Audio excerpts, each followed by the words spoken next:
अस्सलामुअलैकुम। क्या हाल है मेरी यूट्यूब फैमिली, कैसी हो? ये आधा किलो क्यों पा दिया हैं? की पकाने लगे हो? मुर्ग चने पकाने लगे हो, तो आधा किलो क्यों पा दिया हमने? तो क्या हाल है? सब ठीक हैं अल्लाह के फजल। मैं बीमार थी, बहुत शदीद बीमार हो गई थी, तो आज मैं ठीक हूँ, शुक्र अल्लाह का। आप सबकी दुआएं मेरे साथ, मेरी फैमिली की। ये इसमें ये कुटिया सी खाली थोम कुटिया ना, की कुटिया लाल मिर्च साबुत, ये साबत लाल मिर्च कुट के है। ਇਹ ਚਿਕਨ ਦੇ ਪੱਟ ਪੁੱਟ, ਮੁਰਗੇ ਦੇ ਪੱਟ ਪੁੱਟ ਬਣਾ ਲੈਣਾ ਅਸੀਂ। ਇਹਨਾਂ ਨੂੰ ਬਣਾ ਲਿਆ ਅਸੀਂ ਪੱਕੇ। ਅਸੀਂ ਪੰਜਾਬੀ ਬੋਲ ਸਕਦੇ ਆ, ਕੀ ਕਰੀਏ। ਚਿਕਨ ਮੁਰਗ ਚਨੇ ਆ ਤੇ ਚਿਕਨ ਹੀ ਡਾਲਣਾ। ਘਿਓ ਤੇ ਗਿਆ ਪਿਘਲ, ਪਤਾ ਵੀ ਲੱਗਦਾ। ਵੱਡੇ ਜੇ ਦੇਸ਼ਕੇ ਦੇ ਵਿੱਚ ਬਣਾ ਲੈਣਾ ਸ਼ੁਰੂ ਕਰ ਦਿੰਦੇ ਆ, ਤੇ ਵੱਡੇ ਦੇਸ਼ਕੇ ਦੇ ਵਿੱਚ ਘਿਓ ਦਾ ਪਤਾ ਹੀ ਨਹੀਂ ਲੱਗਦਾ। ਇਹ ਚਨੇ ਅਸੀਂ ਉਬਾਲ ਲਏ ਸੀ, ਤੇ ਉਬਾਲ ਕੇ ਹੁਣ ਇਹ ਲਾਣੇ ਤੜਕਾ, ਤੇ ਫਿਰ ਅਸੀਂ ਤੁਹਾਡੇ ਨਾਲ ਕਰਨੇ ਸ਼ੇਅਰ। ਹਾਂ, इधर घ्यो गर्म हो गया, ਤੇ ਅਸੀਂ ਹੁਣ 2 ਚਮਚ ਕੇ ਭਰ ਕੇ ਅਸੀਂ ਥੋਮ ਦੇ ਵਿੱਚ ਪਾ ਦਿੱਤੇ ਨੇ ਤੜਕੇ 'ਚ। ਇਹਨਾਂ ਨੂੰ ਹੁਣ ਅਸੀਂ ਹਿਲਾ ਲਵਾਂਗੇ। ਤੜਕਾ ਸਾਡਾ ਹੁਣ ਗਿਆ, ਉਹ ਵਿੱਚ ਪਾ ਦੇਵਾਂਗੇ ਅਸੀਂ ਹੁਣ ਲਾਲ ਮਿਰਚ। ਇਹਨੂੰ ਹੁਣ ਅਸੀਂ ਚੰਗੇ ਤਰੀਕੇ ਨਾਲ ਹਿਲਾ ਲਵਾਂਗੇ। ਚਮਚੇ ਦੇ ਨਾਲ ਫੜ ਕੇ ਲਾ ਲਵਾਂ। ਇਹਦੇ ਵਿੱਚ ਚਿੱਟਾ ਨਮਕ ਅਸੀਂ ਵਿੱਚ ਪਾ ਲਵਾਂਗੇ।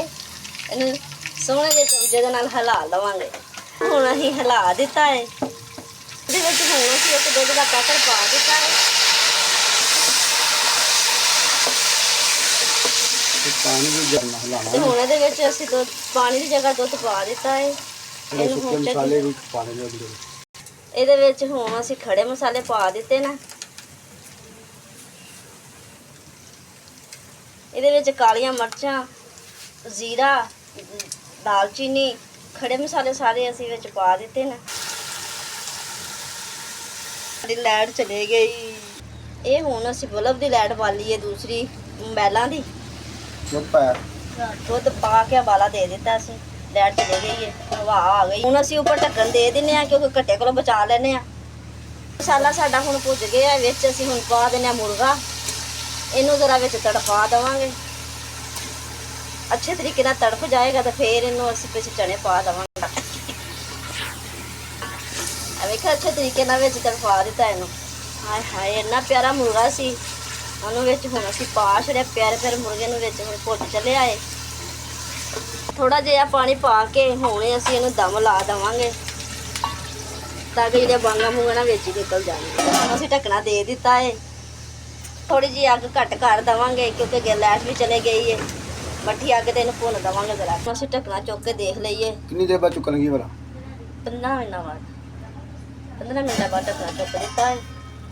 ਹੁਣ ਇਹਨੂੰ ਵੇਖ ਲੈਂਦੇ ਹਾਂ। ਇਹਦੀਆਂ ਬਾਂਗਾ ਮੂੰਗਾ ਨਿਕਲ ਗਈਆਂ ਵਿੱਚੋਂ।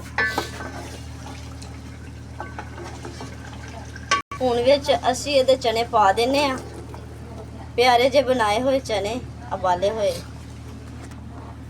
ਇਹਨੂੰ ਅੱਛੇ ਤਰੀਕੇ ਨਾਲ ਹਿਲਾ ਲੈਂਦੇ ਹਾਂ, ਫੁੱਲੇ ਰੱਖ ਕੇ।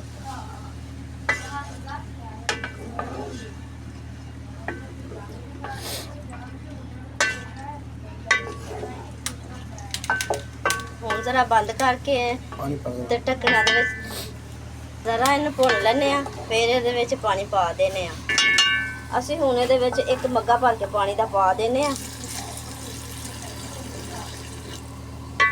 ਇਹਨੂੰ ਹੁਣ ਅੱਛੇ ਤਰੀਕੇ ਨਾਲ ਹਿਲਾ ਦਿੰਦੇ ਹਾਂ,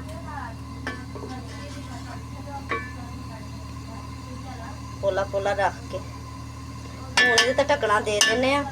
ਫਿਰ ਅਸੀਂ 15 ਮਿੰਟਾਂ ਬਾਅਦ ਮਿਲ ਲੈਂਦੇ ਹਾਂ। ਅਸੀਂ ਹੁਣ ਢੱਕਣਾ ਦੇ ਦਿੰਦੇ। ਹੁਣ ਇਹਨੂੰ ਅਸੀਂ ਚੁੱਕ ਕੇ ਵੇਖ ਲੈਂਦੇ ਹਾਂ ਕਿ ਤੜਫ ਕੇ ਪੱਕ ਗਿਆ ਏ। ਗੈਸ ਵੀ ਸਾਡੀ ਹੁਣ ਚਲੀ ਗਈ ਹੈ, ਤੇ ਇਹਨੂੰ ਜ਼ਰਾ ਹਿਲਾ ਕੇ ਵੇਖ ਲੈਂਦੇ ਹਾਂ। ये देखो माशाल्लाह बहुत अच्छा बन गया जी। और इन्हों हुण असीं डिश आउट करके ते फिर वेखने आ। माशाल्लाह प्यारी डिश बन गई है, मुर्ग और चने। तो ਜਿਹੜਾ ਮੇਰਾ ਪਿਆਰੇ बहन भाई देखते हैं मेरी वीडियो ਨੂੰ लाइक शेयर ज़रूर करना और प्यारा सा कमेंट देना। जिसको अच्छी लगती है वो मुझे प्यारा सा कमेंट भेजना। तो मिलेंगे किसी और नई वीडियो ब्लॉग के साथ। हम करते हैं अल्लाह हाफिज़, क्योंकि हमारी लाइट भी चलेगी।